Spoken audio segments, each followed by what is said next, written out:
Gandang hapon, heto po ang resulta sa ating STL Pangasinan para sa araw na to, May 8, 2026, sa araw ng Friday para sa ating second draw result.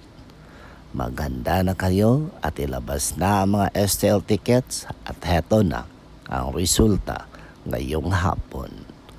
At para naman po sa ating STL Pangasinan, second draw result, ang resulta ngayong hapon ay ang kombinasyong ito. Ang buhay ay weather lang. Minsan masaya, minsan malungkot, minsan may pera, minsan wala. Kaya dapat positibo lang tayo kahit may pinagdadaanan tayo mga ka-STL. Okay? Don't forget to subscribe Purple Green TV. Paki-like at share po. Thank you.